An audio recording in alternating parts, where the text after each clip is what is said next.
Sekarang saya tidak ragu-ragu mengatakan presiden ke-8 kita adalah bajingan tolol. Presiden ke-8 kita adalah bajingan tolol. Assalamualaikum warahmatullahi wabarakatuh. Salam Om Swastiastu, Namo Buddhaya, salam kebajikan dan salam sejahtera untuk kita semua. Itulah cuplikan video pendek pernyataan dari Bung Rocky Gerung yang mengatakan bahwa Presiden ke-8 kita adalah bajingan tolol. Entah siapa yang dimaksudkan oleh Rocky Gerung ini, kita pun tidak tahu. Hanya Rocky Gerung yang tahu.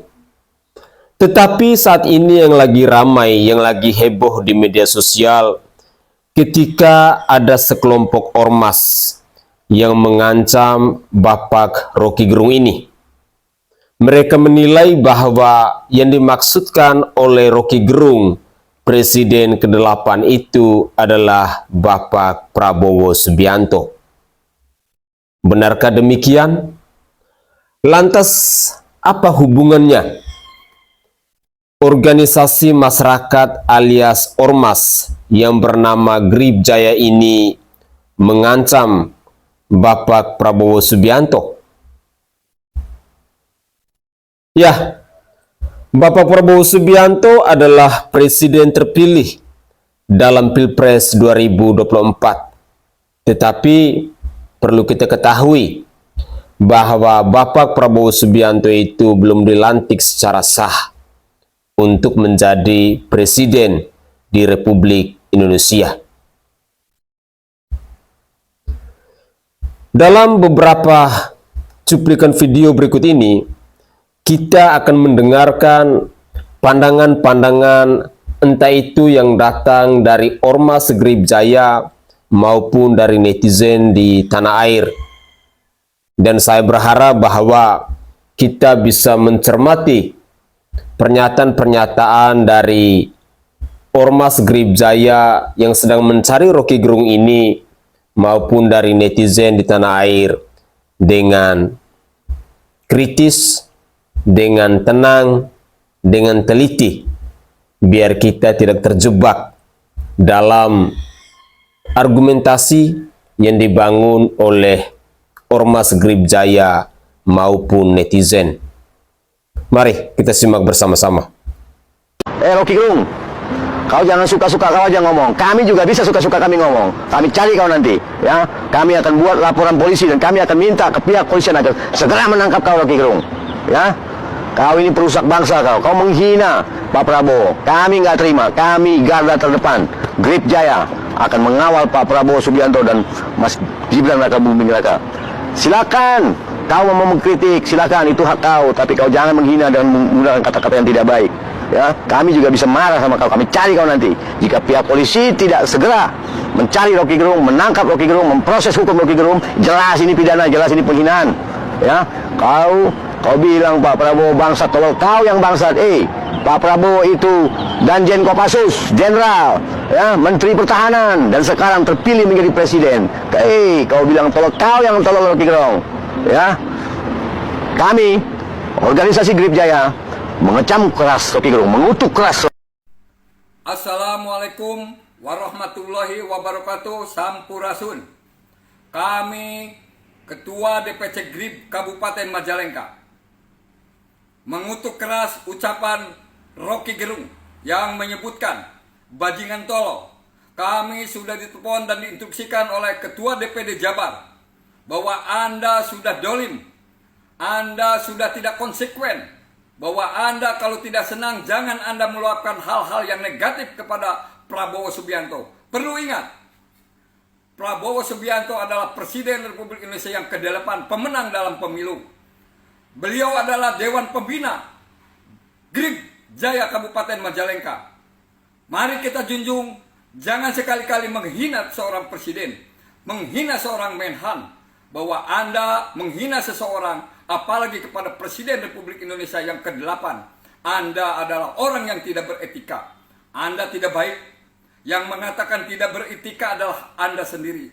Seorang ilmuwan, seorang intelektual yang baik, Anda tidak perlu menjelek-jelekan seorang Presiden Republik Indonesia yang ke-8. Prabowo adalah pilihan rakyat. Perlu ingat, 58% suara diraih oleh Prabowo Subianto. Beliau adalah Dewan Pembina GRIB. Beliau adalah Presiden pemenang. Saya pahami dan saya kutuk keras ucapan kau sebagai Rocky Gerung. Anda tidak apa-apa. Kalau Anda tidak senang dengan Prabowo Subianto, tentukan 2029 Anda mencalonkan diri menjadi presiden. Anda mampu atau tidak?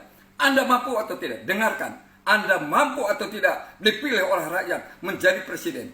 Anda belum tentu mampu. Ingat sekali lagi, bahwa kami keluarga besar GRIB Kabupaten Majalengka mengutuk, mengecam ucapan-ucapan yang Anda lakukan kepada Prabowo Subianto sebagai Presiden Republik Indonesia yang ke-8, pemenang pemilu, pilihan rakyat, pilihan rakyat. 58% itu bukan sedikit. Hei Bung, Anda orang yang tidak baik, Anda orang yang tidak bermoral, Anda orang yang tidak normal. Pikiran Anda jangan membawa-bawa masyarakat untuk terjerumus kepada terjebak dengan adu domba Anda. Ingat bahwa Anda orang yang tidak baik dan tidak bermoral. Terima kasih. Wabillahi taufiq wal hidayah. Wassalamualaikum warahmatullahi wabarakatuh. Menarik ya, ketika kita mendengar pernyataan baik itu dari Ketua DPC GRIB Jaya maupun dari anggotanya. Satu hal menarik ketika kita mendengar pernyataan dari Ormas GRIB Jaya ini bahwa kami adalah anggota garda terdepan untuk mengawal Bapak Prabowo Subianto. Saya jadinya bingung. Kalau Ormas GRIB Jaya yang menjadi garda terdepan untuk mengawal Bapak Prabowo Subianto, lantas kemana kira-kira TNI dan Polri? Saya berharap bahwa Ormas itu memang baik kalau kita melakukan hal-hal yang positif. Tetapi jangan sampai kita melupakan bahwa yang diakui oleh bangsa dan negara ini sebagai pengawal Presiden Republik Indonesia itu bukan ormas, tetapi pasukan dari TNI dan Polri. Itu yang perlu saya kritisi. Jangan sampai hanya karena kita dekat dengan Bapak Prabowo Subianto, lalu kita lupa bahwa di atas kita masih ada TNI dan Polri.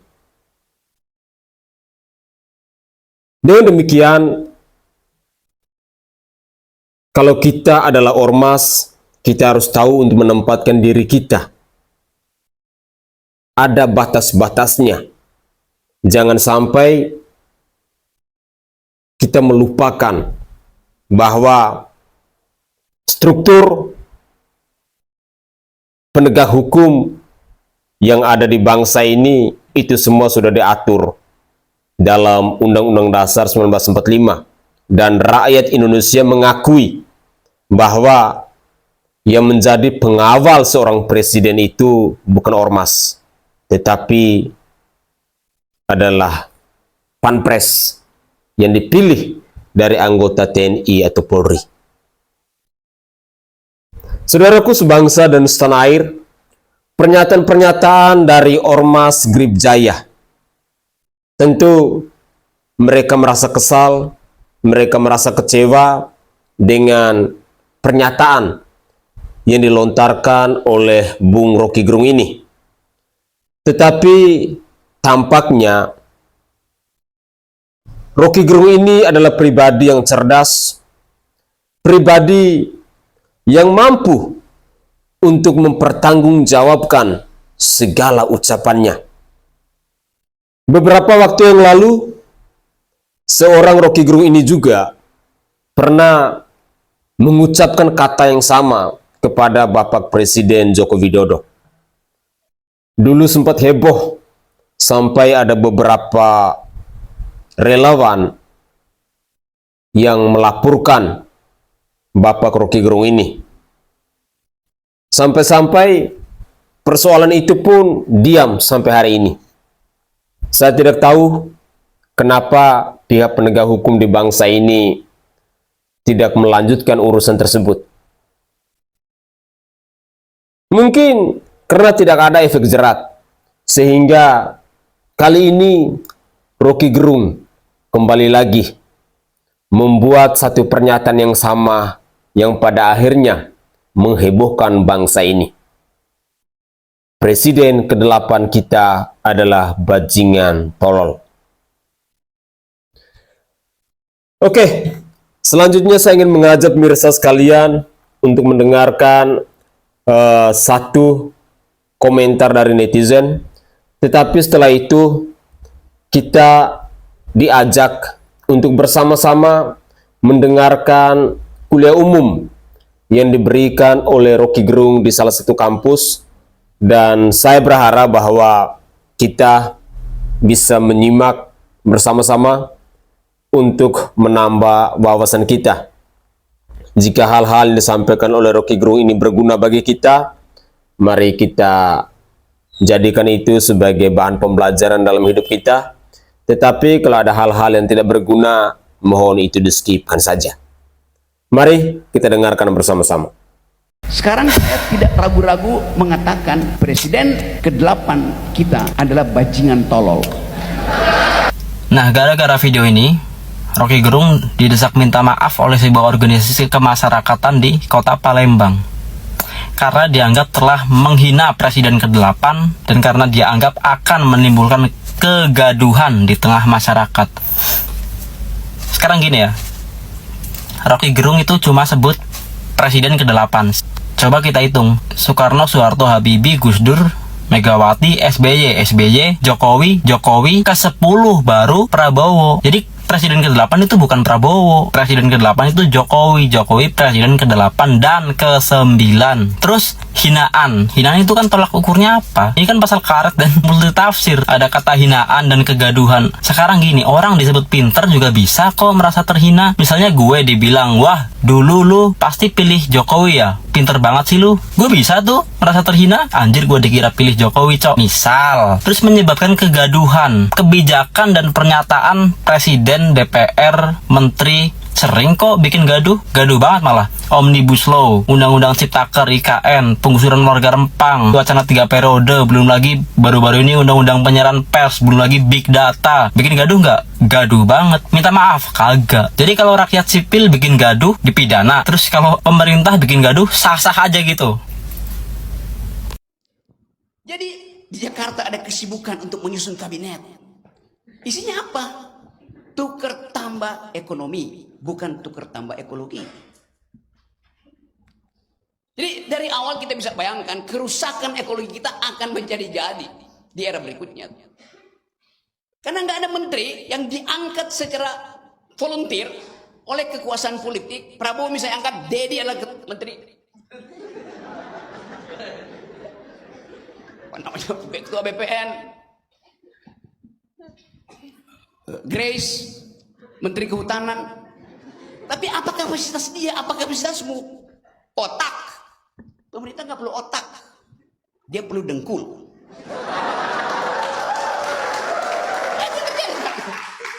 Karena itu Anda akan lihat kabinet itu isinya adalah dengkul ketemu dengkul. Di sini otak ketemu otak. Jadi kita lihat kontras yang memungkinkan kita marah. Tapi kita sekarang berpikir, kemana kemarahan itu kita muarakan? Ke dalam politik alternatif. Itu pentingnya membentuk kekuatan untuk mengatakan tidak pada birokrasi, tidak pada oligarki, tidak pada... Belum ada potretnya ya? Belum diganti.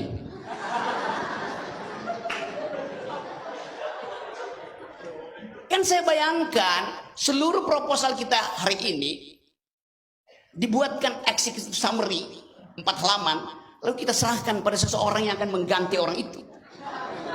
Mampu nggak dia berpikir tentang itu? That's our point. Kita mau hadiahkan apa pada kabinet berikutnya? Kalau yang dicerna di kepala mereka ada bagaimana APBN itu dibagi habis ke Banggar, badan anggaran. yang siap partai politik. Jadi krisis itu, krisis yang akan memungkinkan kita frustrasi ke depan. Saya nggak tahu berapa banyak kalian di sini yang ikut nyoblos. Saya udah 2 kali golput. Saya nggak percaya. 2019 kampanye persaingan antara Prabowo dan Jokowi.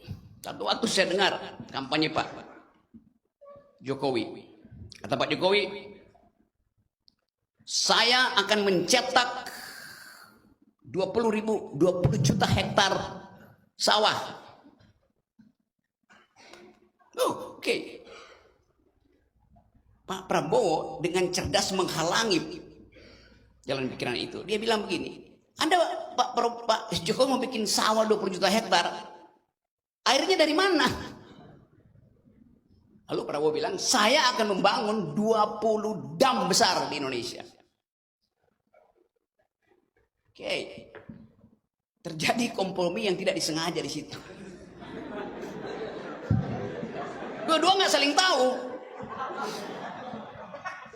Lalu satu kali wartawan tanya ke saya, bagaimana pendapat Pak Rocky tentang soal itu? Saya bilang, saya tinggal di lahan 800 meter di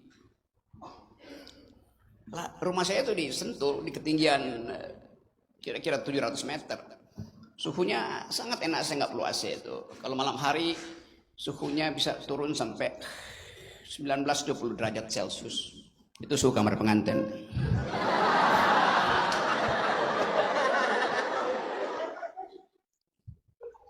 Jadi suatu ditanya begitu, saya bilang, waduh, kalau saya pilih Jokowi, dia akan ambil tanah saya untuk bikin separuh itu untuk bikin sawah.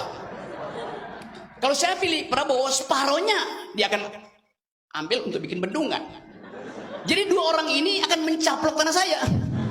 That's the logic of ecological mode of thought. Itu dasarnya kan. Kemampuan kita untuk mendalilkan. Apalagi pula ini ada telepon. Bentar.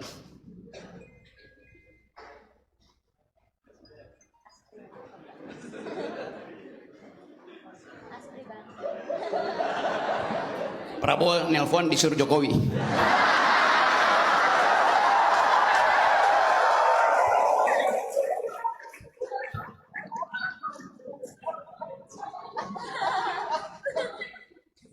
Mungkin ada intel di sini melaporkan ke istana.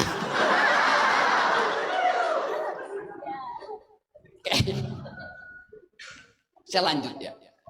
Tadi disebutkan problem negeri ini adalah upaya untuk bertanding menyediakan energi dunia. Bertanding. Coba saya buka supaya dia dengar ya. Jadi kita ada dalam keadaan yang memungkinkan kita bekerja sama untuk memikirkan mungkin nggak Indonesia jadi produsen energi terbarukan. Itu pertanyaan inti bagi kabinet nanti. Saya kasih ilustrasi singkat tentang recent political issues di tingkat global. Ada yang dari jurusan hubungan internasional di sini. Siapa yang belajar politik internasional? Grace belajar. Oke, semester berapa kamu? Ya. Universitas Pelita Harapan, jurusan hubungan internasional. Semester berapa? Oke, sudah selesai. Selama kamu kuliah, kamu berlangganan nggak majalah semacam foreign policy? Ya. Apa? Oke, saya anggap aja saya dengar walaupun saya nggak tahu apa isinya.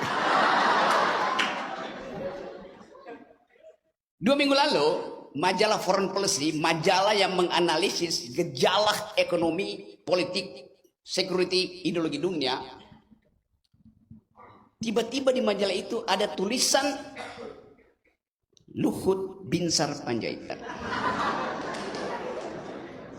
Biasanya saya berlangganan majalah itu dari zaman mahasiswa karena saya sekolah pertama fakultas teknik. Sekolah kedua Fakultas Hubungan Internasional. Lalu banyak sekolah lagi tuh. Terakhir sekolah filsafat. Di majalah itu Pak Luhut Binsar Panjaitan menulis satu artikel yang sangat kontroversial. Dia bilang begini, EV Amerika, apa namanya, electronic vehicle, mobil listrik hanya akan tergantung pada nikel Indonesia. Kami Indonesia menyodorkan kerjasama soal nikel tergantung pada Amerika. Kalau Anda, saya tafsirkan sedikit mengancam artikel itu. Kalau Anda tidak mau, konsekuensinya Anda tanggung. Intinya begitu artikel itu. Mungkin 3-4 halaman. Agak aneh buat saya. Karena foreign affairs itu adalah memuat hasil kajian akademik. Sementara Pak Luhut Binsar Panjaitan bukan rektor Unwira, bukan seorang akademisi, tapi seorang politisi. Jadi pertanyaan pertama, bagaimana mungkin artikel itu tiba di foreign policy, dan pasti akan dibaca oleh Joe Biden di dalam asumsi beliau, atau akan dibaca oleh investor-investor yang sedang melakukan riset tentang energi terbarukan, energi alternatif. Jadi bayangkan, Indonesia frustrasi sehingga mesti menulis paper itu. Mungkin Pak Jokowi udah kesel karena ditipu terus oleh Elon Musk. Terakhir ditipu oleh Apple. Maka dia ancam Amerika dengan pikiran yang seolah-olah akademis karena ditulis di jurnal akademis, padahal itu ada proposal politik, juntok proposal bisnis. Jadi Anda bayangkan bagaimana proyek energi Indonesia itu bahkan diupayakan untuk dipamerkan, dijual murah dengan artikel semacam. Mungkin itu artikel sponsor aja, saya nggak tahu. Mungkin ada orang yang buatin itu atau redaksi menganggap ya muat aja lah buat sekaligus nunjukin bahwa ini kebodohan Indonesia begitu tuh. Satu waktu kita akan tahu apa motif itu. Jadi Indonesia frustrasi karena nikelnya itu di dalam penelitian dunia tinggal 8 tahun habis nikel itu. Akibatnya apa? Semua pemain nikel berupaya untuk mengeruk lebih banyak lagi karena tahu akan habis. Perspektif ekonomi yang bertentangan dengan proses ekologis. Mestinya kalau tinggal sedikit jangan lagi dieksploitasi. Kan begitu rumus oikosnya. Oke guys, itu adalah bahan kuliah umum yang disampaikan oleh Rocky Gerung dalam cuplikan video tadi. Ya, jika kita mau mengamati, jika kita mau mencermati kata-kata yang diucapkan oleh seorang Rocky Gerung ini sangat luar biasa, sangat berani, sangat frontal. Kritikan-kritikannya kepada Bapak Prabowo Subianto, kepada Bapak Jokowi, kepada Bapak Luhut Binsar Panjaitan tentang sistem pemerintah yang ada di bangsa ini, itulah yang bisa kita dengarkan bersama-sama. Tetapi yang menarik, ketika ada pernyataan dari Rocky Gerung yang mengatakan bahwa pemerintah itu tak perlu pakai otak, tapi dengkul. Ini menurut saya adalah satu statement yang benar-benar berani yang dilontarkan oleh seorang Rocky Gerung dalam mengkritisi pihak pemerintah di bangsa ini. Apakah mereka yang tertawa tadi ketika mendengarkan pernyataan Rocky Gerung ini merasa bangga? Atau dijadikan sebagai bahan hiburan sama seperti saya? Karena tadi ada beberapa pernyataan dari Rocky Gerung ketika dia mengatakan bahwa ada telepon dari Bapak Prabowo Subianto yang diinstruksi oleh Bapak Jokowi saya secara pribadi sih tidak percaya. Tetapi untuk mencari tahu kebenarannya, semoga saja ada sumber-sumber yang valid yang bisa kita suarakan. Dari cuplikan-cuplikan video ini, saya berharap bahwa ada poin-poin positif yang bisa kita petik, khususnya dari kuliah umum yang disampaikan oleh Rocky Gerung ini, bahwa menjadi pribadi itu harus kritis. Menjadi orang itu jangan pernah takut untuk menyuarakan yang namanya kebenaran. Bela-belalah yang benar, jika itu salah katakan salah, dan jika itu benar katakan benar. Membela bangsa dan negara ini, mengkritisi hal-hal yang baik, itu sangat perlu. Jangan sampai ketika pemerintah melakukan hal-hal yang tidak benar, kita hanya lihat lalu diam, padahal pemerintah itu dibayar oleh rakyat. Kehidupan mereka itu dibiayai oleh rakyat. Jadi sebagai rakyat, sudah selayaknya kita mengkritisi kebijakan-kebijakan dari pemerintah yang mungkin kita merasa bahwa kebijakan ini tidak tepat. Berilah buah pikiran kita, berilah solusi kepada mereka, dan saya sangat yakin dan percaya bahwa ketika kita memberikan solusi ataupun kritikan dengan cara-cara yang baik, pasti akan didengarkan oleh pihak pemerintah. Karena maju atau tidaknya bangsa kita itu tergantung dari kebijakan-kebijakan yang diputuskan oleh pemerintah dan juga kita sebagai rakyat Indonesia yang terus dan selalu mengawasi apapun dilakukan oleh pemerintah kita.